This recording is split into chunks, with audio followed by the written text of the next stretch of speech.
Good evening. আজ আমি আপনাদের জন্য limited departmental examination West Bengal audited account সার্ভিসের অডিটিং অ্যান্ড অ্যাকাউন্টেন্সি পেপার যে 6th পেপার 2022 সালের অডিটের কোশ্চেন অ্যান্সার গুলো আলোচনা করব। Auditing, only auditing. দেখুন প্রশ্ন কি কি দিয়েছে, তারপরে প্রশ্নগুলো অ্যান্সার আলোচনা করব। 1 নম্বর কোশ্চেন আছে এ, 10 করে আছে। টোটাল এখানে দেখুন যে আপনার টোটাল 4টা প্রশ্ন। 1-এ 2টো আছে, 2-এ আপনার 2টো আছে, 1-এর আবার 2-এর 2টো আবার ভাগ আছে, 5 করে আছে। 3-এ 2টো আছে, 4-এর শর্ট নোটস আছে। ওকে, প্রথম প্রশ্ন হচ্ছে ইন আ গুড, আমি যে আগে আপনার 2012 সালের এর আগে আলোচনা করেছিলাম, তার সাথে এই প্রশ্নটা মিল আছে। ঠিক আছে, কত কমন আসে দেখুন। In a good system of internal check, the work of one employee is checked indirectly by the work of another. Discuss the statement. মানে হচ্ছে এটি ইন্টারনাল চেক। ইন্টারনাল চেকের ক্ষেত্রে কি হয়, একজনের কাজ, একজন এমপ্লয়ির কাজ আরেকজন এমপ্লয়ির দ্বারা একবারে ইনডাইরেক্টলি সেটা চেক হয়ে যায়। এটা ইন্টারনাল চেকটা হচ্ছে ইন্টারনাল কন্ট্রোলের একটা পার্ট। এই বিষয়টাকে ডিসকাস করতে বলেছে। 2 নম্বর প্রশ্নটা হচ্ছে distinguish between statutory audit and non statutory audit. ঠিক আছে, একটা স্ট্যাচুটরি অডিট সাথে নন স্ট্যাচুটরি অডিটের পার্থক্য নির্ণয় করতে বলেছে। তাহলে আসুন আমরা এই প্রথম প্রশ্নটি আলোচনা করি। প্রথম প্রশ্নটা আমি কিভাবে, এখানে অ্যান্সারগুলো দেওয়া আছে, বলি ইংলিশেও দেওয়া আছে, বাংলাতেও দেওয়া আছে। আমি ইংলিশে আলোচনা করব। যারা এই পিডিএফটা, যারা আমার হোয়াটসঅ্যাপ গ্রুপে আছেন তারা এই পিডিএফটা পেয়ে যাবেন। আর যারা বই কিনেছেন তারা তো পাবেনই। Auditing accountancy paper 6 answer based on standard of auditing. আমার যত অ্যান্সার আছে, প্রসঙ্গত বলে রাখি যে অডিটিং এ আপনাকে যদি ভালো মার্কস পেতে হয়, remember this point, if you want to get higher marks, you have to write your answer based on standard of auditing. এখন প্রশ্ন হতে পারে স্যার স্ট্যান্ডার্ড অডিটিং আমি পাবো কোথায়? আপনাদেরকে বলি যে স্ট্যান্ডার্ড অডিটিং আপনাকে জানতেই হবে। আপনি ওই সেই বিকম এর বই থেকে অ্যান্সার লিখে দিবেন, সে কিন্তু মার্কস ভালো উঠবে না। সে উঠবে কর্পোরতা মার্কস উঠবে। দেখুন স্ট্যান্ডার্ড অডিটিং কি আছে, আমি একটা বইটা দেখিয়ে দিই, তারপর আমি আলোচনায় যাচ্ছি। আমি বইটা প্রথমে দেখে দিই। দেখুন স্ট্যান্ডার্ড অডিটিং এই বইটা আপনি ফ্রিতে পাবেন। কোথায় পাবেন ফ্রিতে, কে দেবে? না, institute of chartered account of India. ঠিক আছে, এই স্ট্যান্ডার্ড অডিটিং বইটা ডাউনলোড করে নেবেন। 381 পৃষ্ঠার বই আছে। এই অডিটিং সারা চার্টার্ড অ্যাকাউন্টেন্ট যে অ্যাকাউন্টেন্ট অডিট করে, এটার উপর ভিত্তি করে করে। সারা ভারতবর্ষ ব্যাপী যে চার্টার্ড অ্যাকাউন্টেন্টরা অডিট করে, এই অডিটিং স্ট্যান্ডার্ড 381 পৃষ্ঠার যে বইটি আছে তার উপর ভিত্তি করে চার্টার্ড অ্যাকাউন্ট অডিটিং করে। এখানে কি কি আছে, এখানে অডিটিং স্ট্যান্ডার্ড বলে যে আমার অ্যান্সার দেখবেন এই কথাগুলো পাবেন। SA 200 overall objective of the independent auditors and the conduct of an audit in accordance with standard of auditing. একজন ইন্ডিপেন্ডেন্ট অডিটর কিভাবে অডিট করবে, তার অবজেক্টিভ কি হবে, ওভারঅল অবজেক্টিভ কি হবে, সেটা 200 আপনার এসএ তে দেওয়া আছে। সেরকম SA 210 agreeing the terms audit engagement, 220 quality control for an audit of financial statement. প্রত্যেকটা স্ট্যান্ডার্ড এখানে লেখা আছে, তার বিবরণ আপনার এই অডিট স্ট্যান্ডার্ড ডিটেলসে লেখা আছে। এই যে আপনার যে ডিটেলসে লেখা আছে, এই অডিটিং স্ট্যান্ডার্ড থেকে আমি আমার অ্যান্সারগুলো তৈরি করছি। ঠিক আছে, মানে আমি আমার অ্যান্সারগুলো এইখান থেকে পেয়ে যাচ্ছি তা নয়, কিন্তু মিক্সড আপ করছি, কম্পাইলেশন করছি। এই যে হাই কোয়ালিটির যে আপনার অ্যান্সার হবে, সেটা তো আপনাকে মানতেই হবে যে হ্যাঁ, এখান থেকে যে অডিট অ্যান্সার লিখি, তাহলে যিনি খাতা দেখবেন তিনি বুঝতে পারবেন যে আপনি কোন লেভেলের অ্যান্সার লিখেছেন। আমরা সাম্প্রতিক লক্ষ্য করছি আমাদের West Bengal audit and account সার্ভিসে যে সকল ছেলেমেয়েগুলো আসছে, ওরা কিন্তু চার্টার্ড অ্যাকাউন্ট পাস না করে এখানে ইন্টার পাস করে আমাদের সার্ভিসে চান্স পেয়ে যাচ্ছে। কেন বলুন তো? ওদের হাই কোয়ালিটি নোটস এর জন্য পাচ্ছে চান্সটা। ওদের যে নলেজ, আপনার যে সাবজেক্টগুলো আমাদের ডাইরেক্ট এন্ট্রিতে নেওয়া হয়, অ্যাডভান্স অ্যাকাউন্টেন্সি বলুন, কস্টিং বলুন, তারপরে অডিটিং বলুন, যে সাবজেক্ট ইনকাম ট্যাক্সে বলুন, ওদের যে নলেজটা গেন হয়, সাধারণত আমাদের সাধারণ ছেলেমেয়েরা যে সকল বিকম পাস এমকম পাস করেছে তাদের সে নলেজ থাকে না। স্বাভাবিকভাবে তারা এই সকল বই পড়ে বলে তাদের প্রচুর নলেজ গেন হয়। এই বইটি কোথায় পাবেন আমি একবার দেখিয়ে দিই। আপনারা এতে যাবেন, আইসিআইটা খুলবেন, ICAI,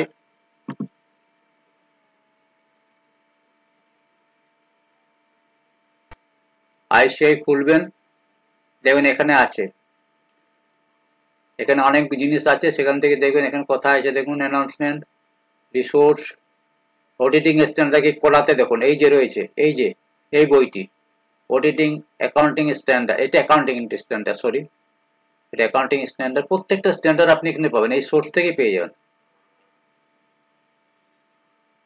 accounting standard for local bodies, ঠিক আছে, এখানে এখানে পেয়ে যাবেন। দেখছি কোথায় আছে বইটা,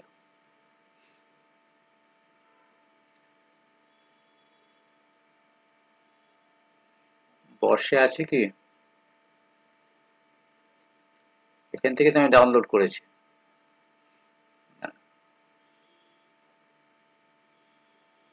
বর্ষে দেখি থাকলেও থাকতে পারে,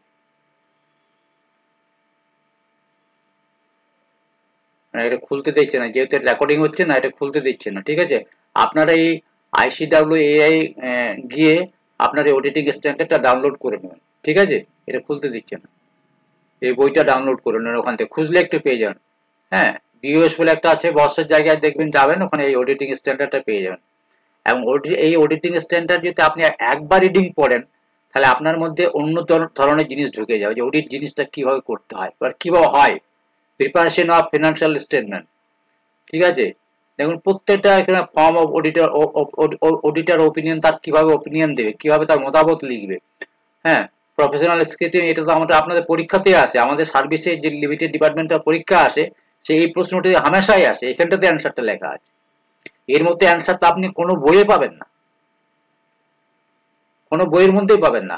আপনি যদি ইন্টারনাল কন্ট্রোল, ইন্টারনাল থেকে এই মধ্যে যে পাবেন 315, 330 এইসব জায়গাতে অডিটিং আপনার যে কি বলে ইন্ডিপেন্ডেন্ট, যে আপনার রিপোর্ট রাইটিং 700, 705, 706, 710 এগুলোতে যে পাবেন, তার কোথাও পাবেন না, এটা মনে রাখবেন। স্থায়ীভাবে এই অডিট স্ট্যান্ডার্ড অফ অডিটিংটা মানে ভালো মার্কস পেতে গেলে দেখুন 50 মার্কস আছে।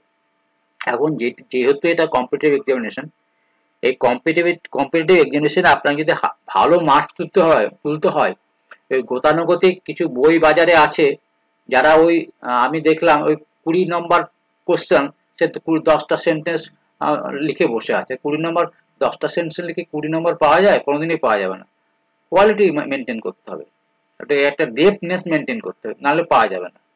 তাইভাবে বলছি কষ্ট করে এই জিনিসগুলো পড়তে হবে, যে অডিটিভ না, বারবার অডিটিভ না, এই যে আপনার 500, ঠিক আছে, এটা এক্সটার্নাল কনফার্মেশন, আপনি যেখানে অডিট করতে গেছেন সেখানে অনেক ডকুমেন্ট আপনি সন্দেহ লাগছে, তাহলে যে ধরুন মাল কিনে সেই জায়গায় টাকা দিয়ে তার কাছ থেকে কনফার্মেশন করা, এই ধরনের এক্সটার্নাল কনফার্মেশন কিভাবে করবেন, ঠিক আছে।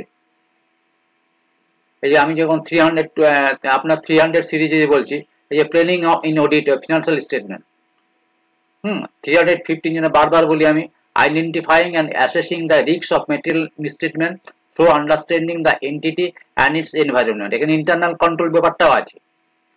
320তে materiality in planning and performing an audit, সেটা আমাকে অডিট করতে গেলে আমাকে মেটেরিয়ালিটি একটা প্ল্যানিং করতে হবে আমাকে, যে আমি কিসের ভিত্তিতে কি কি আমার ফ্রড যদি মিসস্টেটমেন্ট যদি আমাকে ধরতে হয়, তাহলে আমি কতটা কি চেকিং করব, কত মেটেরিয়ালিটি আমি স্যাম্পলিং আমার কি হবে, তারপর রেসপন্স কি হবে, সমস্ত অডিটিং স্ট্যান্ডার্ডের মধ্যে লেখা আছে।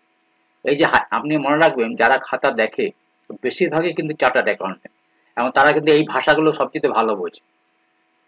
যখনই পিএসসি থেকে খাতাটা করা হয়, তখন চার্টার্ড অ্যাকাউন্টেন্টকে খাতাটা দেখার জন্য, সে তো বিকমের অ্যান্সার লেখা আর এইসব বই থেকে অ্যান্সার লেখা আকাশ জমিন তফাৎ হয়। স্বাভাবিকভাবে যে আমি যে অ্যান্সারগুলো তৈরি করেছি এখানে দেখবেন সেগুলোকে আকাশ জমিন তফাৎ আছে অন্য সাবজেক্টের সাথে।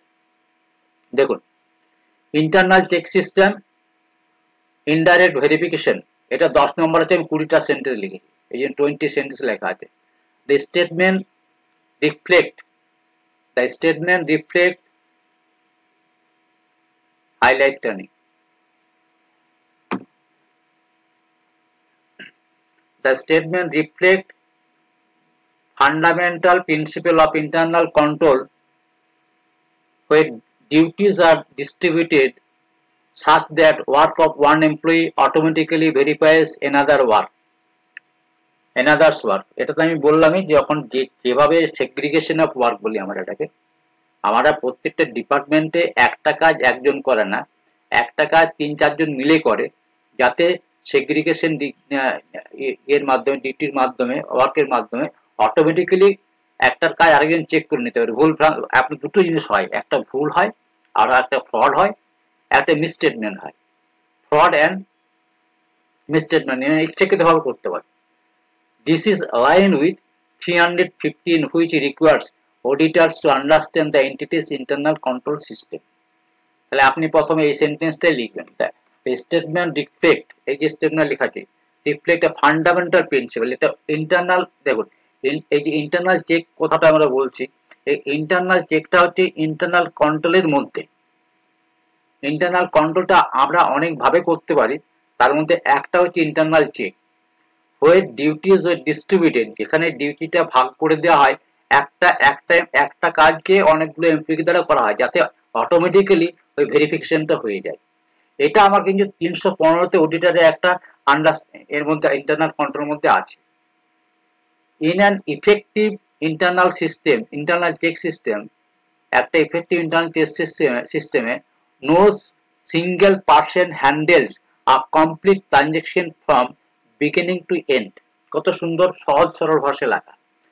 একটা সিঙ্গেল পার্সন কোনোভাবে একটা কমপ্লিট ট্রানজাকশন কমপ্লিট করবে না, ঠিক আছে? মানে যেভাবে একটা বিল জমা পড়ে, যেমন বিল একজন রিসিভ সেকশন আছে, বিলটা রিসিভ হলো, বিলটা রিসিভ হওয়ার পরে হেড অফ অফিসের কাছে গেল, হেড অফ অফিস কি করলো, ওই বিলটা একজনের টেবিলে দেবে, যে ওই বিলটা করবে আর কি, যার আন্ডারে পড়ে, সেই বিলটা ওই টেবিলে গেল, সেই বিলটাকে তৈরি করে আবার হেড অফিসের কাছে গেল, হেড অফ অফিস আবার সেটাকে আবার যে বিলটাকে আপনার ফাইনালাইজেশন করবে, সে আরেকজন অফিসার হতে পারে, তার কাছে গেল, সেখান থেকে আর আরেকজনের কাছে গেল, এইভাবে টোটাল চেনটা চলতে থাকবে। আলটিমেটলি ডিডিওর কাছে গিয়ে ওটা পেমেন্ট হয়। দিস ডিভিজ আবার ডিডিও সেটা চেক করে, ডিডিওর একটা সেগ্রিগেশন ডিউটির মধ্যে পড়ে, ডিডিও কোথাও ভুল থাকলে সেটা দেখে। The division of duties ensure that error and fraud, যেটা দুটো কাজ হয়, এরার এর ভুলও ধরা যেতে পারে, অথবা সেটা ফ্রড করছে কিনা সেটাও ধরা যেতে পারে। Errors or frauds committed by one person will be automatically detected by another in the normal course of work। এই নর্মাল কোর্স অফ ওয়ার্কের মাধ্যমে এরার অ্যান্ড ফ্রডটা ধরা পড়ে যায়। এটাই হচ্ছে আপনার ইন্টারনাল চেকের একটা প্রধান প্রিন্সিপাল। ফর এক্সাম্পল, এর একটা এক্সাম্পল দিয়ে দেওয়া হয়েছে, when a cashier receive cash and records in the cash book, the accountant independently post entries to the ledger। The bank reconciliation performed by a third person automatically verifies both the cashiers and accountant work। তাহলে এখান থেকে তিনজন কাজ করলো, একজন আপনার ক্যাশটা receive করলো, একজন আপনার লেজারে পোস্টিং করলো, একজন রিকনসিলিয়েশন তৈরি করলো। যদি এরকম করা যায়, বাস্তবে কি হয় এটা জানি না আমি, সব জায়গায় সম্ভব হয় না ম্যান পাওয়ারের জন্য, কিন্তু এটা করা উচিত। This system creates automatic checks and balances without requiring direct supervision or specific verification procedures। বোঝা গেছে? হ্যাঁ, it significantly reduce the possibility of both errors and fraud। তাহলে এটা সিগনিফিক্যান্টলি মানে যথেষ্ট ভাবে এটাকে ফ্রড এন্ড এরারের সম্ভাব্য থেকে এটাকে সম্ভাবনা কমায়।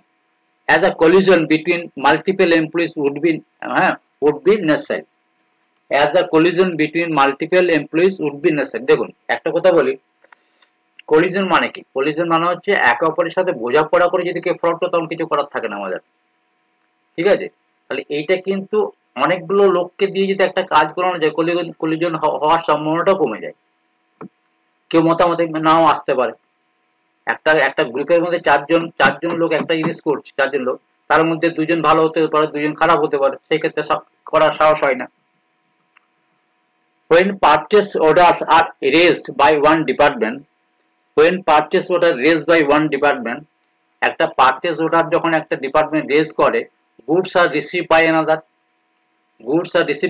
একজন গুড রিসিভ করে, and payments are processed by third one, আর আরেকজন পেমেন্ট প্রসেস করে, অটোমেটিক্যালি ক্রস ভেরিফিকেশন হয়ে যায়।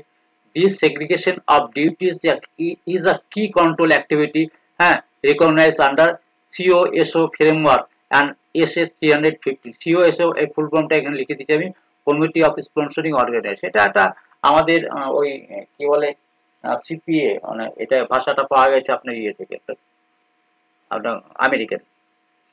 ঠিক আছে, তাহলে এই পর্যন্ত আপনার লিখলেই হবে যে এই ব্যাপারটা হচ্ছে যে এই সিস্টেমটা আপনার, এইটা এটা একটা এক্সাম্পলের মতে। ঠিক আছে, the system provides reasonable assurance about the reliability of financial reporting and effectiveness of the operation। তাহলে এই যে সিস্টেমটা একটা অ্যাসুরেন্স দেয়। অ্যাসুরেন্স কাদেরকে দেয়? যারা এটা ইয়ে থাকে, কি বলে আপনার স্টেক হোল্ডার থাকে, যারা গভর্নমেন্ট থেকে শুরু করে সাধারণ পাবলিকের, মানে যাদের সমস্ত সকলের সাথে আপনার যাদের স্বার্থ জড়িয়ে আছে, শেয়ার হোল্ডার, সকলের ক্ষেত্রে এটা আপনার একটা রিজনেবল অ্যাসুরেন্স যোগায়।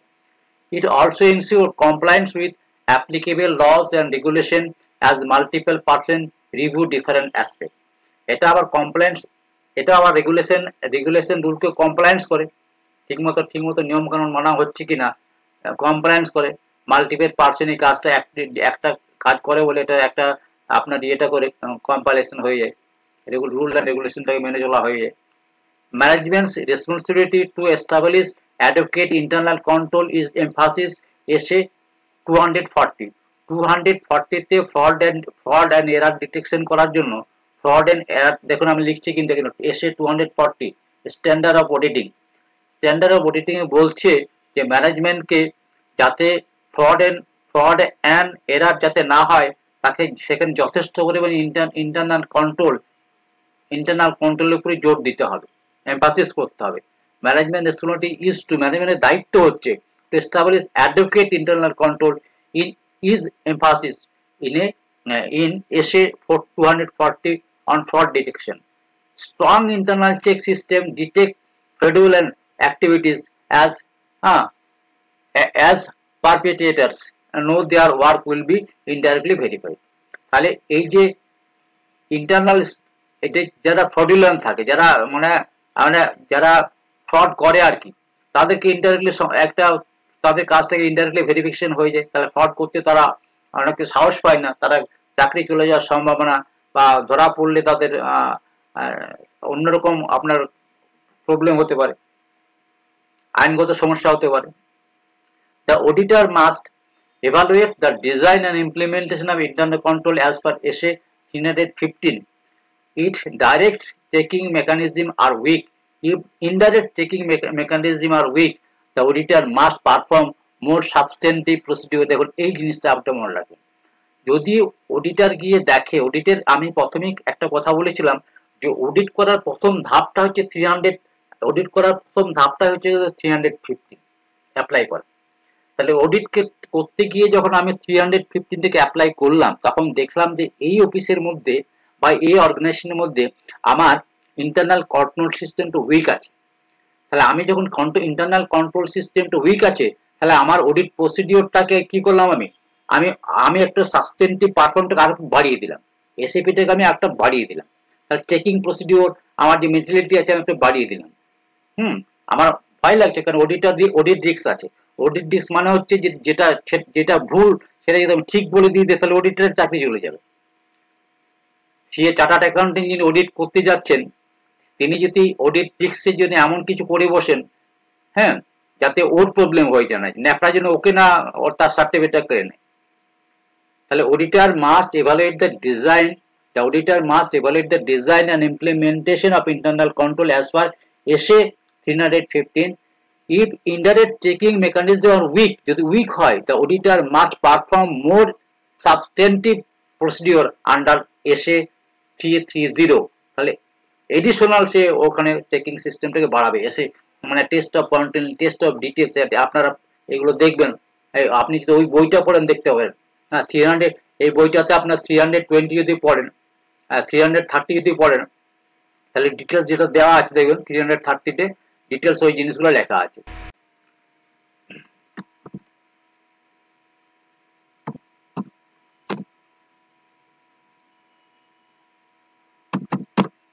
এখানে আসবেন সার্চে, হ্যাঁ এসেছে দেখুন 320-তে দেখুন, including the engagement team's assessment and আর অনেক কিছু জিনিস আছে, judgement made particular respect of the materiality and significant risk, the significant of the disposition are of corrected and uncorrected misstatement identified during the audit, the matter to be communicated to the management TCWD বলে এদেরকে, তা those charges দেবো লিখে দিয়েছে TCWD for applicable other parties such as regulatory bodies, মানে এই সমস্ত জিনিসগুলোকে আমরা এই যদি দেখা যায় যে আমার ইন্টারনাল চেক, ইন্টারনাল অর্থাৎ 215 থেকে আমি দেখি যে আমার ঠিকঠাক নেই ইন্টারনাল কন্ট্রোলটা, ইন্টারনাল চেক সিস্টেম, তাই সেই ক্ষেত্রে 330 টাকা আমি একটু বাড়িয়ে দেবো, মানে হার্ড করে দেবো, তা নাহলে কিন্তু অডিট রিস্ক হয়ে যাবে। নেক্সট কোশ্চেন দেখুন কি আছে, স্ট্যাটিউটরি অডিট ভার্সেস নন স্ট্যাটিউটরি দুটোর মধ্যে পার্থক্য বলেছে, এটাও 10 নম্বর আছে 20টা সেন্টেন্সে, এবারে সুন্দর করে লিখতে হবে, জিনিসটাকে বুঝতে হবে, একবারে মাথার মধ্যে ঢুকিয়ে নিতে হবে। Statutory audit is mandated by law under statute like Companies Act 2013, Banking Regulation Act 1949, or Insurance Act 1938। এইগুলোতে আমার বলে স্ট্যাচুটরি মানে আইনে বলা আছে যে আমাকে স্ট্যাচুটরি করতে হবে। কার? কোম্পানি যদি আমি অডিট করতে যাই, কোম্পানি অডিট করতে গেলে কোম্পানি অ্যাক্টে লেখা আছে ব্যাংকিং অডিটের কথা, আপনার ব্যাংকিং রেগুলেশন অ্যাক্টে লেখা আছে, ইন্স্যুরেন্স অ্যাক্টে, ইন্স্যুরেন্স কোম্পানি অ্যাক্টে লেখা আছে। Non statutory audit is voluntary and conducted as the description of the management of the owner. তাহলে দুটোর মধ্যে মূল পার্থক্য হচ্ছে স্ট্যাচুটরি অডিটটা হচ্ছে ম্যান্ডেটরি, এটা করতেই হবে, ঠিক আছে, এই অডিটটা হচ্ছে ম্যান্ডেটরি।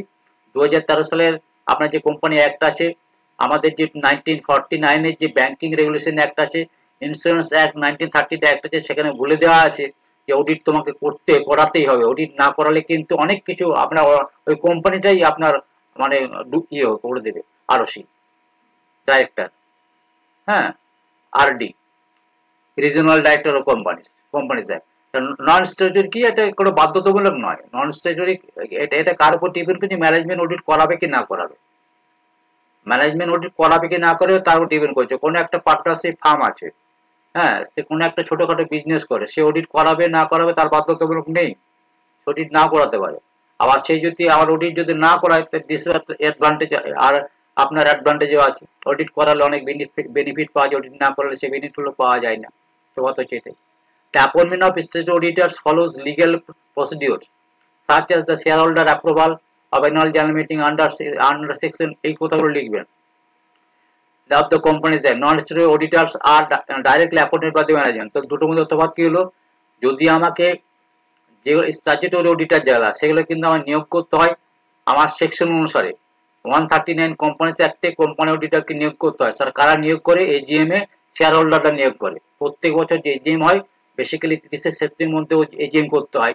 তা 30শে সেপ্টেম্বর মধ্যে, সেপ্টেম্বর বা জুলাই আগস্ট সেপ্টেম্বর আমার ইয়ে হয়ে গেছে, কি বলে ওটাকে, এজিএমটা কখন একটু বলে দিই, এজিএমটা আমার ব্যালেন্স শিট তৈরি হয়ে গেছে, আমার অডিটেড ব্যালেন্স শিট হয়ে গেছে, ব্যালেন্স শিট আমার রেডি, অডিটও হয়ে গেছে, সেই ব্যালেন্স শিটটাকে আমি প্লেস করবো, আমি ডিভিডেন্ড ডিক্লেয়ার করছি, সেই ডিভিডেন্ডকে আমি অ্যাপ্রুভ করাবো, আরো কিছু আমার স্ট্যাচুটরি ফাংশন আছে, সেগুলোকে অ্যাপ্রুভ করাতে হবে মিটিং এ।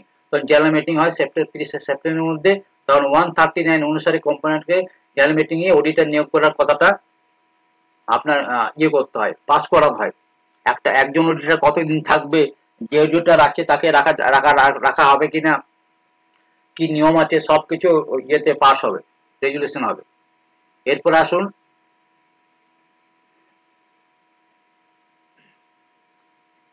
এসে SA 210 requires auditor to agree on terms of engagement, but statutory auditor scope is defined by law and cannot be restricted.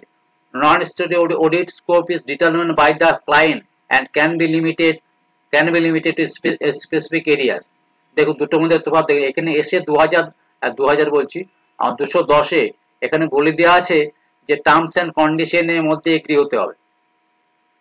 হ্যাঁ, terms and to agree on terms and condition, but statutory auditor কি বলছে, but statutory scope is defined by the law. এবারে ইচ্ছে করলেই কিন্তু কোন auditor আপনার এনগেজমেন্টকে করতে পারে না, ডিসএগ্রিমেন্ট করতে পারে না, তার অনেক কিছু রেস্ট্রিকশনও আছে। সেগুলো যদি ঠিকঠাক থাকে তার কারণ দেখাতে হবে, কেন আমি অডিটটা নিচ্ছি না, কেন আমি অডিটটা করবো না, কারণ দেখিয়ে সেখানে চিঠি করতে, সেই চিঠি আবার আপনার সেই ওকে দিলে হবে না, ICWA কে দিতে হবে, নাকটাকে দিতে হবে, আদার অর্গানাইজেশন যারা আরসি যারা আছে তাদেরকে দিয়ে তা জানাতে হবে যে আমি এই কারণে অডিটটা আমি করছি না, আমি কেন অডিট করবো, এই ইয়ে আছে, ওকে জানালে হবে না। স্বাভাবিকভাবে অডিটটা আপনার মানে এগ্রিমেন্ট আর টার্মস এন্ড কন্ডিশন এগুলো মেনেই করতে হয়। Non statutory audit scope is determined by the client. আর নন স্ট্যাচুটরি যেটা আছে, যেটা বাধ্যতামূলক নয় যে অডিটটা, সেটা কিন্তু ক্লায়েন্টের উপর ডিপেন্ড, ক্লায়েন্টই বলে দেয় তোমার স্কোপ অফ অডিট কি, কতটা অডিট করবে, কোনটা অডিট করবে। অনেক সময় অনেক ধরনের অডিট আছে। হ্যাঁ, ফাইন্যান্সিয়াল অডিট যেমন আছে, সে একটা এরিয়া বলে দিল তুমি শুধু আমার ফাইন্যান্সিয়াল আপনার এফএসটাই অডিট করবেন, আর অনেক সময় বলে একটা এরিয়া বলে দিল সেমন এই পার্টটা শুধু অডিট করবে, আর কিছু দরকার নেই, ওটা হতে। কিন্তু 210 যেটা বলা আছে স্ট্যাচুটরি ক্ষেত্রে শুধু ফিনান্সিয়াল স্টেটমেন্টের কথা বলা আছে, টোটাল অডিটটা বলা আছে, যে আরো অডিট হয় সেগুলো সম্বন্ধে থাকবে। এরপর আসুন, reporting format for statutory audit is prescribed in respective statute and must comply with the requirement of SA 700। Reporting format দেওয়া আছে, আমি যে রিপোর্টিং করব, আমার ফাইনাল যে রিপোর্ট হবে অডিট রিপোর্ট, সেই অডিট রিপোর্টটা আমার কম্পাইল করতে হবে অ্যাজ পার SA 700 অনুসারে। সেইরকম কিন্তু নন স্ট্যাচুটরি অডিট রিপোর্টে সেরকম ফ্লেক্সিবল কোনো ইয়ে নেই কিন্তু, ঠিক আছে, ওটা ফ্লেক্সিবল আছে, যে কোনো ফরম্যাটে করতে পারে, কিন্তু আমাকে SA 700 অনুসারে রিপোর্টিং করতে হবে, SA 700 অনুসারে রিপোর্টিং করতে হবে। এখানে আরো অনেক কিছু 705, 706, 710, 720 সমস্ত জিনিসগুলোকে এখানে আপনাকে ইনক্লুড করে অডিট রিপোর্ট করতে হবে। Statutory auditor can be remove only through legal procedure. দেখুন, স্ট্যাচুটরি অডিটরকে সহজে রিমুভ করা যায় না, হট করে বললো যে রিমুভ করবো, রিমুভ করা যাবে না, কিন্তু ম্যানেজমেন্ট বলছে রিমুভ করে দেবো, কিন্তু শেয়ার হোল্ডার যদি না চাই তাহলে কি করে রিমুভ করবে। ওপেন রিকোয়ার স্পেশাল রেজুলেশন, তাহলে স্পেশাল রেজুলেশন দরকার হয়, তাহলে মিটিং থেকে স্পেশাল রেজুলেশন নিয়ে, আর সার্টেন কেসে কি করতে, গভর্নমেন্টের অ্যাপ্রোচে সিজির বা ইজির মানে সেন্ট্রাল গভর্নমেন্টের আপনার ইয়ে প্রয়োজন হয়, মানে অ্যাপ্রুভালও প্রয়োজন হয়। তাহলে একজন স্ট্যাচুটরি অডিট কারকে যদি পদচ্যুত করতে হয় তাহলে লিগ্যাল প্রসিডিউর মেনে করতে হবে। হ্যাঁ, একটা স্পেশাল রেজুলেশন দরকার হবে। হ্যাঁ, আর সেন্ট্রাল গভর্নমেন্টের অ্যাপ্রুভাল লাগবে। আর নন স্ট্যাচুটরি অডিটরের ক্ষেত্রে কিন্তু এরকম রিমুভের কোনো অ্যাপয়েন্টিং অথরিটি করতে পারে, যারা অডিট করাচ্ছে, অর্থাৎ এনটিটি অডিট করাচ্ছে, যে অর্গানাইজেশন অডিট করাচ্ছে সেই অর্গানাইজেশনে তাদেরকে রিমুভ করতে পারবে। SA 143 অফ কোম্পানিজ অ্যাক্ট 2013 দেখুন কতগুলো পয়েন্ট লেখা আছে, আপনি 10 নম্বর পাবেন, সে 10 নম্বরের জন্য আপনাকে তো ভালো ভালো স্ট্যান্ডার্ড পয়েন্ট দিতে হবে। এইগুলো লিখলে, এই সকল লেখা দেখলে যে খাতাটা দেখবে তার কিন্তু একটা আলাদা আইডিয়া হয়ে যাবে, সে হাই স্ট্যান্ডার্ড অডিট থেকে পড়াশোনা করেছে, অডিটিং স্ট্যান্ডার্ড থেকে সে বই থেকে সে পড়াশোনা করেছে, সে বিকমের বই থেকে পড়াশোনা করেনি, ঠিক আছে। তাহলে SA 143 Companies Act 2013 specifies mandatory reporting requirement for statutory audit including কারো, এই কারো আছে 2016 কারো আছে, 2020 কারো আছে। হ্যাঁ, তারপরে কোম্পানি অডিট রিপোর্ট, এটা হচ্ছে কোম্পানি অডিট রিপোর্টে কিভাবে করবে সেটা তার সমস্ত কিছু লেখা আছে এখানে। কোম্পানি অডিটার রিপোর্ট অর্ডার, এটা হচ্ছে non statutory auditor's report only on matter specified requested by management। এইখানে কিন্তু নন স্ট্যাচুটরি ক্ষেত্রে কিন্তু হ্যাঁ, যেটা যে ম্যাটারটা বলে দিবে ম্যানেজমেন্ট সেটাই করবে। আর কারোতে, আর স্ট্যাচুটরি অডিটের ক্ষেত্রে কিভাবে অডিট রিপোর্টিং হবে এই কারোতে বলা দেওয়া আছে, CARO কোম্পানি অডিট রিপোর্ট যে অর্ডার আছে 2020 2016 ওটা ইয়ে হয়েছে অ্যামেন্ডেড হয়েছে 2020 হয়েছে, সেই অনুসারে করতে হয়। ওকে, ভেরি ইম্পর্টেন্ট কিন্তু এগুলো এই ধরনের আপনাকে অ্যান্সার লিখতে হয়। আমি একটু বেশি করে লিখেছি, হয়তো দেখা গেল যে আপনাকে এটা 10 নম্বর থেকে 20 নম্বর দিয়ে দিল, আপনি এই টোটাল অ্যান্সারটা লিখলেও হবে। ঠিক আছে, statutory auditor face higher legal liability under various statute. যেটা স্ট্যাচুটরি অডিটর, চার্টার্ড অ্যাকাউন্টেন্ট ধরে স্ট্যাচুটরি অডিটর, হ্যাঁ, statutory auditor face higher legal liability. সে একটা বন্ধনে সে চার্টার্ড অ্যাকাউন্টেন্ট হয়ে গেছে, মানে আপনার সে নিজের ঐচ্ছিক পাওয়ার, অপশনাল পাওয়ার সে প্রয়োগ করতে পারবে, তাকে একবার লিগ্যাল স্ট্যাটুট মেনে অডিট করতে হবে।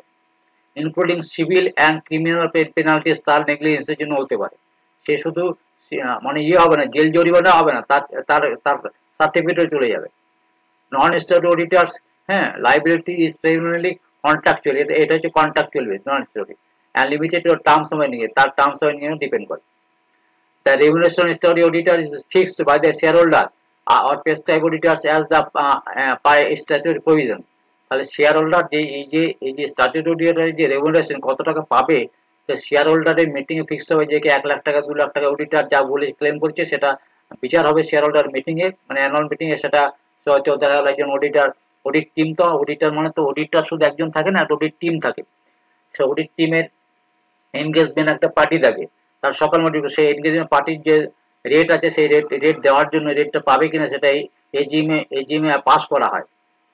নন স্ট্যাটিউটরিতে সেরকম কিছু নেই, একটা নেগোসিয়েবল একটা ফিজ হয়, মানে আলোচনা করে যেটা ফিক্সড হবে, হ্যাঁ, 10,000 20,000 30,000 যে আলোচনা করে যা ফিক্সড হবে সেই ফিক্সড হয়। এটার মধ্যে কোনো আপনার with management based on the scope and complexity, depend করছে সে কি অডিট করছে, ডিপেন্ড করছে সে কোন ধরনের অডিট করছে, কত বড় অডিট হচ্ছে, কত টাইম লাগছে, তার ম্যান পাওয়ার কত লাগছে, তার উপর ডিপেন্ড করে সে ফিক্স থাকে। কিন্তু এখানে সেরকম নয়, এখানে শেয়ার হোল্ডাররা ঠিক করে কত টাকা দেওয়া হবে, বিচার হয়, সেটা মানে আলোচনা হয়। এরপরে চলে আসুন নেক্সট, ওর মধ্যেই থাকতে কিন্তু এখন ওইটা প্রশ্নটা শেষ হয়নি। এসে 200 কি বলছে দেখুন, এসে 200 এমফাসিস দ্যাট স্ট্যাচুটরি অডিটর, আমি একজন লাল দাগ দিয়ে, auditor must maintain independent as per company, independent হতে হবে, স্ট্যাচুটরি অডিটরকে ইন্ডিপেন্ডেন্ট হতে হবে, স্বাধীনভাবে কাজ করতে হবে। একজন স্ট্যাচুটরি অডিটর কোনোভাবেই সে আপনার নিজের নিজের মতামত দিতে পারে না, সরি, নিজের মতামত দিতে পারে না সেটা বলছি না, সেটা বলছি যে ওকে যখন অডিট রিপোর্ট লিখতে হবে, সে কিন্তু কমপ্লায়েন্স অনুসারে রিপোর্ট করে, কোম্পানি অ্যাক্ট অনুসারে রিপোর্টিং করবে, এবং সে কোনোদিন তার নিজের আত্মীয় স্বজনের অডিট করতে পারবে না। একজন চার্টার্ড অ্যাকাউন্টেন্ট, তার ভাইয়ের একটা কোনো ফার্ম আছে, আর সেই নিজের ফার্মে কি নিজে অডিট করতে পারবে? নিজের যে এলএলপি আছে সে অডিট করতে পারবে? তার বন্ধুরে তার ভাইয়ের এলএলপি অডিট করতে পারবে? কোনোদিন পারবে না। অ্যান্ড কোড অফ এথিক্স মেনে করতে হবে, মানে 200 এথিক্স মেনেই করতে হবে। এটা এসকিউ 1 ধরে করতে হবে, এসকিউ 1। আর একটা কথা মনে রাখবেন, এসকিউ কোয়ালিটি অ্যাসুরেন্স আছে, এসকিউ 1, এসকিউ 1টা ওর মধ্যে লেখা আছে দেখবেন, এসকিউ 1 কোয়ালিটি অ্যাসুরেন্স 1 ধরে করতে হবে। ঠিক আছে, নন স্ট্যাটুটরি অডিটরের ক্ষেত্রে এরকম কোনো ইন্ডিপেন্ডেন্ট আপনার এরকম কোনো রেগুলেশন, খুব একটা কড়া রেগুলেশন নেই। Non statutory auditors also maintain independent but face fewer regulatory requirement. Independent auditor তো ইন্ডিপেন্ডেন্ট হবে, সেটা আপনার নন স্ট্যাচুটরি হোক আর স্ট্যাচুটরি, অডিটরকে ইন্ডিপেন্ডেন্ট হতেই হবে, কিন্তু এর মধ্যে কমপ্লায়েন্সটা কম, এর মধ্যে কমপ্লায়েন্সটা বেশি। Example statutory audit includes company audit under section 143। এক্সাম্পলটা হচ্ছে 143 ধারা অনুসারে, সেকশন অনুসারে company audit, bank audit under banking regulation act, cooperative audit আর under cooperative act. Example of non statutory audit is internal audit, management audit, special investigation audit, agreed upon procedure. এই agreed upon procedure, এই ভাষাগুলো তখন আপনি বুঝতে পারবেন যখন ওই বইটা আপনি পড়তে পারবেন। এগ্রিড আপন প্রসিডিওর মানে কি বলতে হবে? এগ্রিড আপন প্রসিডিওর মানে বলছে যে যে ম্যানেজমেন্ট যে অডিটটা করতে বলেছে, সেই অডিটটা সে এগ্রি করেছে, যে এই অডিট এগ্রিড আপন প্রসিডিওরের মধ্যে পড়ছে। ঠিক আছে, অনেক ডিটেলস ব্যাপার আছে, আমি একটা প্রশ্নের মধ্যে ডিটেলস আলোচনা করতে পারবো না। এরপরে চলে যাচ্ছি নেক্সট কোশ্চেনে।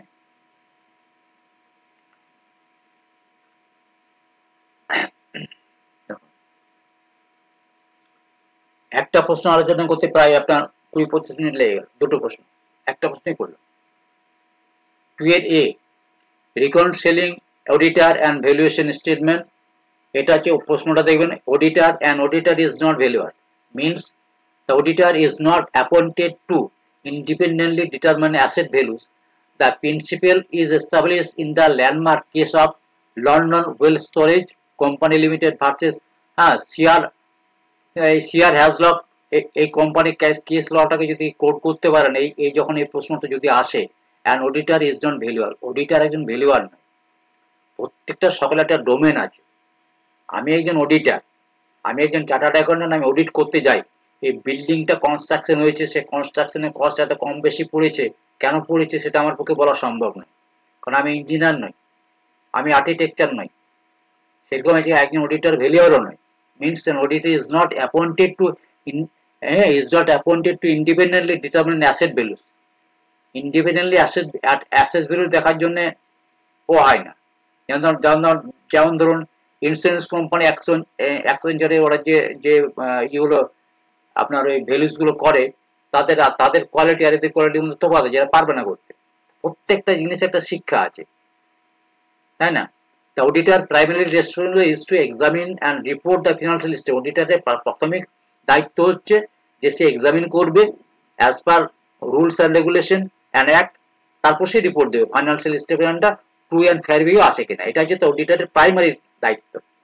অডিটরের প্রাইমারি দায়িত্ব কি? অডিটরের প্রাইমারি দায়িত্ব হচ্ছে যে অডিটর প্রাথমিকভাবে অডিট রিপোর্টটা তৈরি করবে as per rule regulation যা আছে সেই অনুসারে, যে ফাইন্যান্সিয়াল অ্যাকাউন্ট ফিনান্সিয়াল স্টেটমেন্টটা আপনার ট্রু অ্যান্ড ফেয়ার আছে কিনা, এর মধ্যে ফ্রড এরার যেন না থাকে।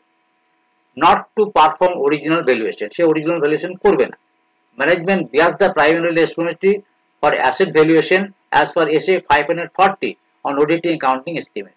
তাহলে ম্যানেজমেন্টের দায়িত্ব হচ্ছে অ্যাসেটের যে ভ্যালুয়েশন করবে সেটা বলে দেওয়া আছে 540-তে, যে অ্যাকাউন্টিং স্টেটমেন্টের মাধ্যমে অডিটিং অ্যাকাউন্টিং স্টেটমেন্টের মাধ্যমে করবে, এটা বলে দেওয়া আছে। সেটা কাকে করাবে সেটা ওদের ব্যাপার, অডিটর করবে না। However, the statement an auditor is intimately connected with values is equally true because auditor must verify valuation. এখন এখানে বলা হচ্ছে যে এ কিন্তু কানেক্টেড রয়েছে, কিন্তু বলছি equally true because auditor must verify, ভ্যালুয়েশনটাকে ভেরিফাই করবে, ভ্যালুয়েশনটাকে ভেরিফাই করবে। The SA 500 requires auditors to obtain sufficient appropriate audit evidence. হ্যাঁ, সেই ভ্যালুয়েশনটাকে ঠিকঠাক করেছে কিনা সে সাফিসিয়েন্ট অডিট এভিডেন্স জোগাড় করবে।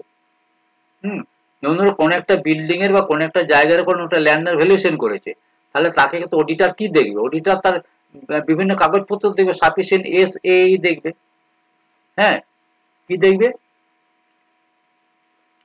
অডিটর দেখবে SA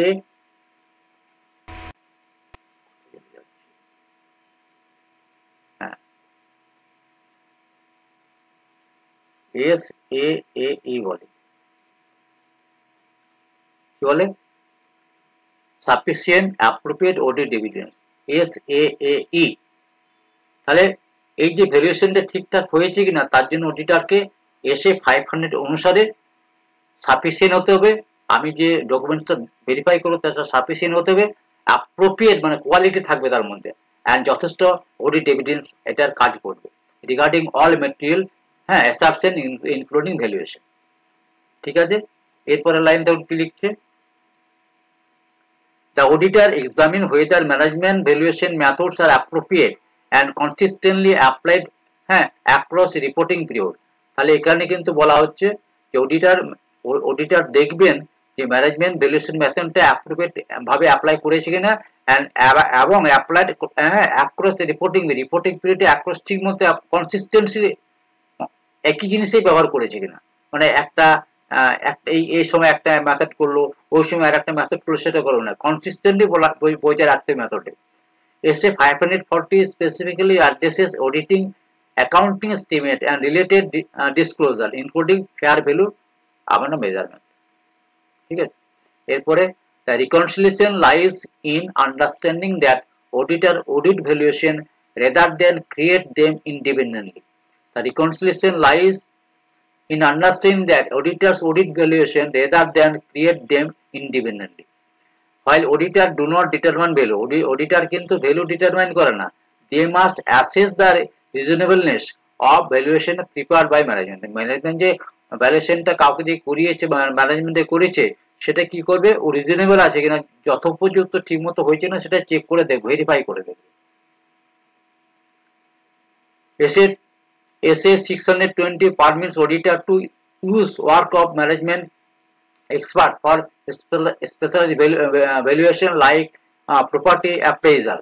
The auditor evaluates the expert competence, capabilities and objectivity to rely on their work. এখানে 620 তে বলছে পারমিট দিচ্ছে অডিটরকে যে তুমি হ্যাঁ ম্যানেজমেন্টের এক্সপার্টাইজ যেটা আছে ওই ভ্যালুয়েশন যেটা করছে সেটা তুমি প্রপার্টি অ্যাপ্রাইজালের ক্ষেত্রে সেটা তুমি কি করবে, ইউজ করবে।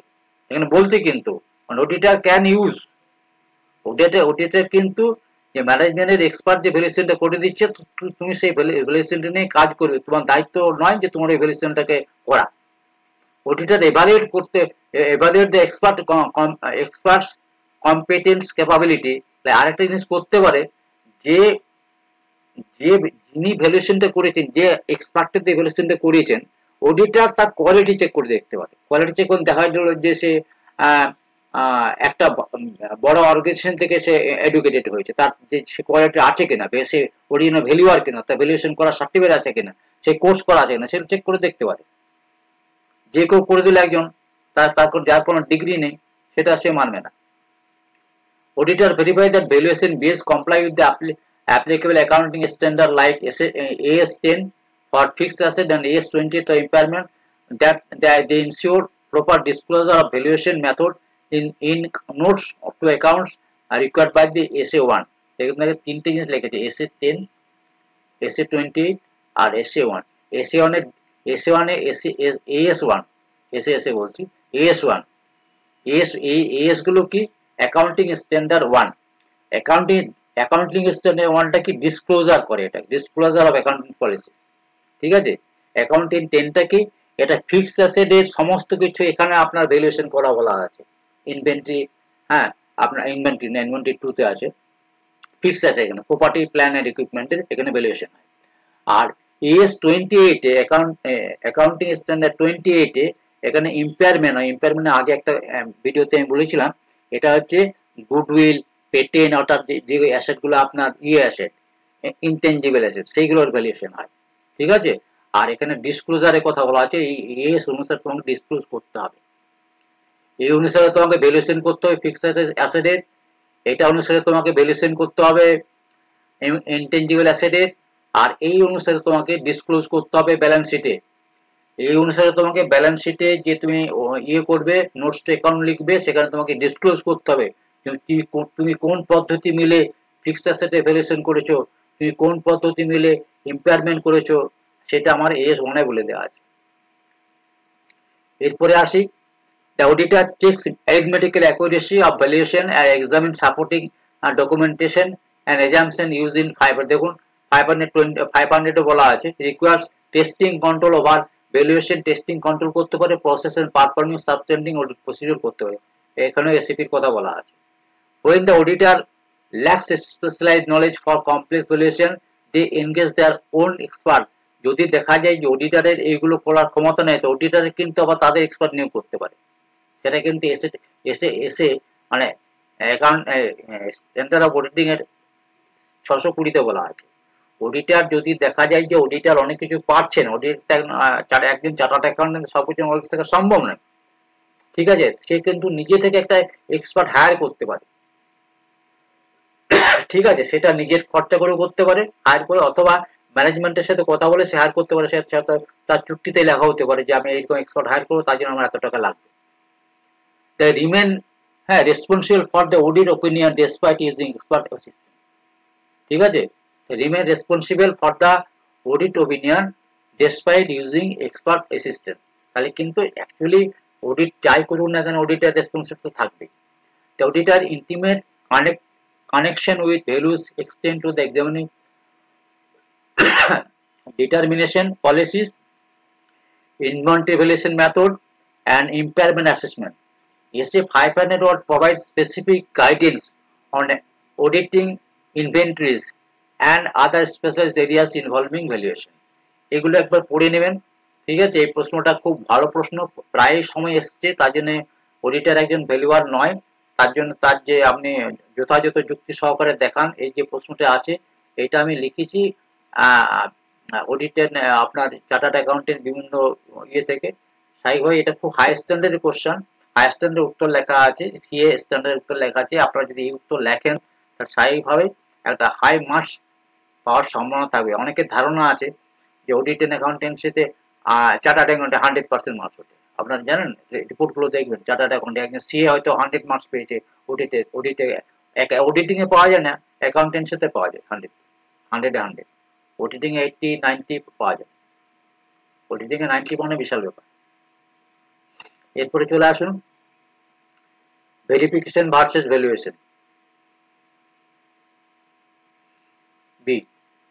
এটা করে এই দুটো প্রশ্ন করে আমি ভিডিওটা শেষ করব, 2Bটা শেষ করব, তারপরে আমি আবার আগামীকাল করবো এটা শেষ করব। মানে আমি যখন জিনিসগুলো বোঝাচ্ছি তখন সিরিয়াসলি জিনিসটা হলে কি হবে না, এই জিনিসগুলো আপনারা দেখতে দেখতে আপনার মনের মধ্যে গেঁথে যাবে, যাতে আপনি বাংলাতে অ্যান্সার লিখুন বা ইংরেজিতে লিখুন, আপনার কিন্তু এই একবারে 200, 315, 300, 320, 500, 501, 580, 570, 700, এই যে বিভিন্ন রকম এসেগুলো আছে, হ্যাঁ, আমার এজ গুলো আছে, এগুলো ভালো রকম ধারণা থাকলে এই অডিট আপনার 50-45 পাওয়া যাবে একজন। হ্যাঁ, তাহলে তো আপনার মোটামুটি দুটো প্রশ্ন যদি কিছু করে দিতে পারেন তাহলে আপনি এখানে 70-80 পেয়ে যাবেন। খুব দরকার, হাই স্ট্যান্ডার্ড অ্যান্সার লেখা খুবই দরকার। অনেকে ভাববেন না যে এটা বিকম নন কমার্সরা পরীক্ষা দিতে বলে হাই স্ট্যান্ডার্ড লিখুন, তা না, হাই কোয়ালিটি অ্যান্সার লিখুন, চমকে দিন, ঠিক আছে? এরপরে দেখুন অ্যান্সারটা, এটা আমার লাস্ট প্রশ্ন আজকে, verification versus valuation of asset. Verification versus valuation, Akash কিন্তু আমি ভেরিফিকেশন করছি আর ভ্যালুয়েশন দুটোর মধ্যে বহুত তফাৎ আছে। ভেরিফিকেশন মিন্স কি কনফার্ম, হ্যাঁ, ভেরিফিকেশন কনফার্মেশন করছে existence, ownership, legal title and হ্যাঁ proper recording of asset in books of account. Books of অ্যাকাউন্টে আমার যে ব্যালেন্স শিটে যে অ্যাসেটের কথা লেখা আছে, একটা বিল্ডিং আছে 1 কোটি টাকার, একটা ফিক্সড অ্যাসেট, একটা মেশিন আছে 5 কোটি টাকার, একটা আদার্স কোন একটা অ্যাসেট আছে 2 কোটি টাকার, এইগুলো আমি ভেরিফিকেশন করব কি করে? তাহলে আমাকে আমাকে তাদের যে বিভিন্ন রকম যে সার্টিফিকেট আছে, সার্টিফিকেটগুলো চেকিং করতে হবে, ওনারশিপ চেকিং করতে হবে, সেই অ্যাসেটটা ইউজ করার লিগ্যাল রাইট চেকিং করতে হবে, যে বিল্ডিংটা লিগ্যাল রাইট আছে কিনা, হ্যাঁ, যে মেশিনটা চলছে তার ওনারশিপ, কোম্পানির ওনারশিপ আছে কিনা, সেই ঠিক মতো তার ব্যালেন্স শিটে অ্যাসেট অ্যাকাউন্টে সেটা ঠিক মতো সেই নির্দিষ্ট অ্যাসেট অ্যাকাউন্ট ঠিক মতো রেকর্ডিং হয়েছে কিনা, এগুলো আমাকে চেকিং করতে, অ্যাসাম্পশন দেখতে হবে আমাকে, এটাকে অ্যাসাম্পশন বলে, ঠিক আছে? তাহলে আমি অ্যাসাম্পশন গুলো ঠিক মতো দেখবো। Valuation means determining the appropriate monetary worth at which asset would be হ্যাঁ stated in a financial statement. Valuation মানে কি, যে অ্যাপ্রোপ্রিয়েট মনিটারি, এই কথাটা হচ্ছে এখানে keyword, appropriate monetary worth, appropriate মনিটারিতে যথাযথ, হ্যাঁ, অর্থ ইয়েতে মনিটারি ভ্যালুতে সেটা লেখা আছে কিনা, এটা হচ্ছে আপনার valuation. The purpose of verification is to ensure asset physically exists and legally belong to the entity.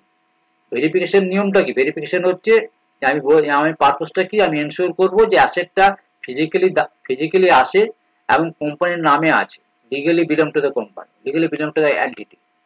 R valuation টার্গেটটা কি, কারেক্ট ভ্যালু আমার ব্যালেন্স শিটে অ্যাজ পার অডিটিং স্ট্যান্ডার্ড যেটা বললাম AS10 AS28 অনুসারে ঠিকমতো হয়েছে কিনা এবং সেটা AS1 অনুসারে প্রেজেন্টেশন হয়েছে কিনা, সব একই জিনিসে আসবে। Verification involves physical inspection. Verification মানে কি, ফিজিক্যাল দেখছি, একটা বিল্ডিং আছে বলেছে, তো বিল্ডিংটা দেখলাম, একটা 5টা মেশিন আছে, 5টা মেশিন দেখলাম, টাইটেল ডিড দেখলাম, সেই কোম্পানির নামে আছে, ব্যক্তিগত কারণ নামে নেই সেটাও দেখে নিতে হবে। ব্যক্তিগত নামে থাকলে তার রেজুলেশন দেখবো আমি, কি কন্ডিশনে মেশিনটা নেওয়া আছে, না ওই নামে কোনো শেয়ার হোল্ডার, তার কোনো ডাইরেক্টর ওই মেশিন কোম্পানির নিজের টাকাতে, কোম্পানির টাকা থেকে মেশিন কিনে রেখেছে। And confirmation from third parties, হ্যাঁ, থার্ড পার্টিস থেকে কনফার্মেশন করবো, অ্যাজ পার এসে কনফার্মেশন, এটা কনফার্মেশন থার্ড পার্টিটা ভুল লেখা আছে, এটা 505 হবে থার্ড পার্টি কনফার্মেশন, ঠিক আছে, এটা 505 হবে।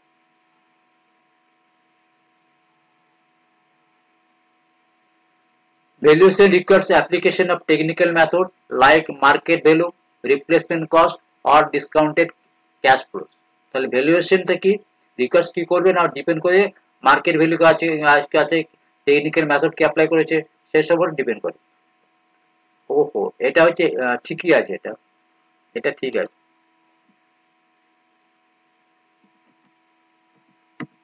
এটা ঠিক আছে। 505 এক্সটার্নাল কনফার্মেশন, এটা হচ্ছে ওখানকার এটা হচ্ছে ইন্টারনাল কনফার্মেশন, এক্সটার্নাল কনফার্মেশন 505। তাহলে এসে 505 external confirmation guide the verification procedure for bank balance, receivable and investment, এগুলো দেখেও আমরা এই ভ্যালুয়েশনটা আমরা কনফার্মেশনটা করতে পারি, ভেরিফিকেশনটা করতে পারি। ভেরিফিকেশন আমার ইন্টারনাল দেখার জন্য 501 আর এক্সটার্নাল দেখার জন্য 505, ঠিক আছে। আর verification primary the auditor responsibility to obtain audit evidence, আমি আগেই বলেছি ওই একই কথাই, কিন্তু দেখবেন যেহেতু একবার যদি ভালো করে পড়ে দেন না অ্যান্সার লিখতে খুবই সুবিধা হয়ে যায়। ওইগুলো দেখো এখানে প্রশ্নের মধ্যে একই অ্যান্সার লেখা আছে, একই ধরনের ভাষা লেখা আছে, এখানে লেখা হচ্ছে verification primary the auditor responsibility to obtain audit evidence under SA 500। Valuation primarily management responsibility, ভ্যালুয়েশনটা ম্যানেজমেন্ট করে, ঠিক আছে, আর ভেরিফিকেশন কি করে অডিটর করে। Through auditors must examine its, আর এই ভ্যালুয়েশনটা যে ম্যানেজমেন্ট করেছে সেটা অডিটর অ্যাপ্রোপ্রিয়েটনেসটা 540 অনুসারে টেস্ট করে, ঠিক আছে। Verification primary auditor responsibility to obtain audit evidence, আর হচ্ছে ম্যানেজমেন্ট যেহেতু ভ্যালুয়েশনটা করছে, আর অডিটর কি করবে appropriateness, examine the appropriateness under SA 540। Verification procedures includes physical inspection of asset, vouching purchase document, তাহলে ভাউচিং ও দেখবে, পারচেজ ডকুমেন্ট দেখবে, অ্যাসেটটা ভেরিফিকেশন ফিজিক্যালি ভেরিফিকেশন করবে, ওনারশিপ লিগ্যাল ওনারশিপ দেখবে, লিগ্যাল রেকর্ড দেখবে। আপনার valuation procedure includes applying depreciation, assessing market price and obtaining expert অ্যাপ্রেইজার, এটা হচ্ছে ভ্যালুয়েশন। ঠিকমতো ডেপ্রিসিয়েশন মেথড অ্যাপ্লাই করছে কেন, কোনো কোম্পানি দেখবেন এসএলএম ইউজ করছে, তাহলে এসএমএল এক বছর এসএলএম করলে, এক বছর ডাব্লিউটিপি করলে, একটা অন্য মেথড ইউজ করতে, সেটা হয় না। কনসিস্টেন্সি বজায় রাখতে হবে, কনসিস্টেন্সি যদি বজায় না রাখে তাহলে কেন তারা চেঞ্জ করলো তার উল্লেখ তার নোটস টু অ্যাকাউন্টসে দিতে হবে, কেন তারা চেঞ্জ করেছে, মার্কেট ভ্যালুর উপর হবে, এক্সপার্ট ওপিনিয়নের মতো হবে, ঠিক আছে। এরপরে আসুন verification answer a question like does the asset exist and does the company own it, হ্যাঁ এই ধরনের প্রশ্নগুলো করতে হয়। ভ্যালুয়েশন অ্যান্সার কি হচ্ছে হোয়াট ইজ দ্য অ্যাসেট, কত টাকা, ভ্যালুয়েশনটা কত টাকায় হয়েছে, what amount would appear in the financial statement, কত টাকা ব্যালেন্স শিটে দেখা যাচ্ছে। For land verification involves examine the title deed, হ্যাঁ এগুলো দেখুন আপনাদের আসবে, এগুলো যেমন শর্ট কোশ্চেনও আসে। একটা ল্যান্ড আপনার ভ্যালুয়েশন করতে আপনি ভেরিফিকেশন করছেন কি কি দেখবেন, হ্যাঁ পজেশন সার্টিফিকেট দেখবেন, টাইটেল ডিড দেখবেন, রেজিস্ট্রেশন ডকুমেন্ট দেখবেন, ল্যান্ডের হ্যাঁ for land valuation involve obtaining register value আর certificate or determining the fair value market. Verification is performed annually or as per the audit cycle to ensure asset recorded actually exists. তাতে ভেরিফিকেশনটা is performed annually করতে হয় as per the audit cycle. Audit cycle যেমন হবে প্রত্যেক বছর audit যখন হচ্ছে সেই অডিট সাইকেলে ভেরিফিকেশন হচ্ছে। ভ্যালুয়েশনটা হয় কখন, যখন দরকার হবে তখনই হবে। ভেরিফিকেশনটা বছরে অডিটের সময় হবে, ভেরিফিকেশন অডিটের সময় হবে। আর valuation may be required at acquisition, year end, impairment indicator or disposal as per the accounting standard. তারা ভ্যালুয়েশনটা কখন হবে, যখন আমি মালটা কিনছি, যখন আমি মালটাকে একুইজিশন করছি, অ্যাকুইজ করছি, মালটা যখন আমি পারচেস করছি তখন হবে ভ্যালুয়েশন, অথবা ইয়ার এন্ডে হতে পারে। হ্যাঁ ইম্পেয়ারমেন্ট ইন্ডিকেটর থাকলে হবে। ইম্পেয়ারমেন্ট ইন্ডিকেটর বলতে কি বোঝায় না, একটা ধরুন কোনো একটা অ্যাসেটের বাজার তার চলতি ভ্যালু অনেক কম, মার্কেট ভ্যালু অনেক কমে গেছে, এতটাই কমে গেছে তাকে ইম্পেয়ারমেন্ট সে করতে যেন বাধ্য হবে না, এই নিয়ম অনুসারে করতেই হবে তাকে। এবং ডিসপোজাল যদি করে, হ্যাঁ ডিসপোজাল করতে গেলে যে এস অনুসারে হবে, অ্যাকাউন্টিং স্ট্যান্ডার্ড 10 বা কাস্টমার 28 অনুসারে হবে। ঠিক আছে, এরপরে কি আছে, last sentence, both verification and valuation are essential audit procedure. both verification and valuation, chartered accountant যখন অডিট করে তখন কিন্তু ভ্যালুয়েশন ভেরিফিকেশন দুটোই দেখতে হয়। ভ্যালুয়েশনটা তার নিজে করছে না, ম্যানেজমেন্ট করে দিচ্ছে, তার সে যাচাই করছে, অ্যাপ্রোপ্রিয়েটনেস চেক করছে।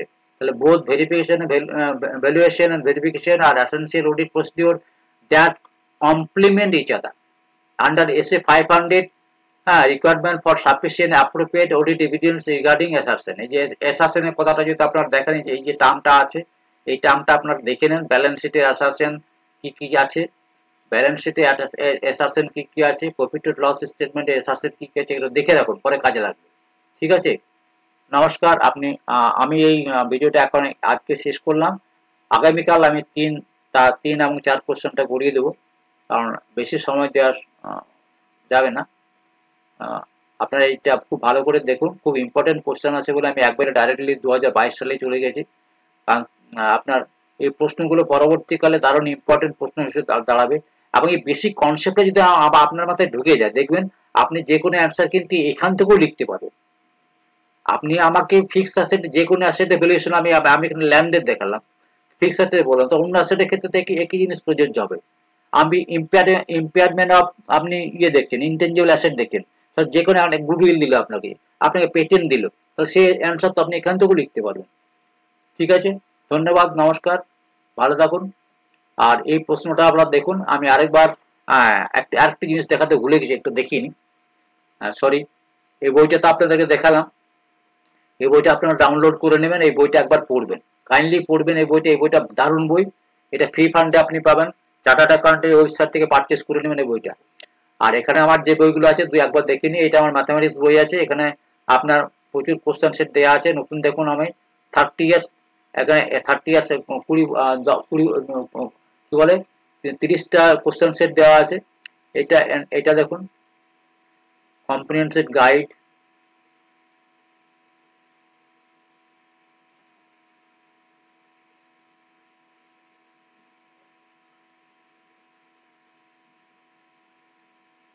এই বইটা আছে।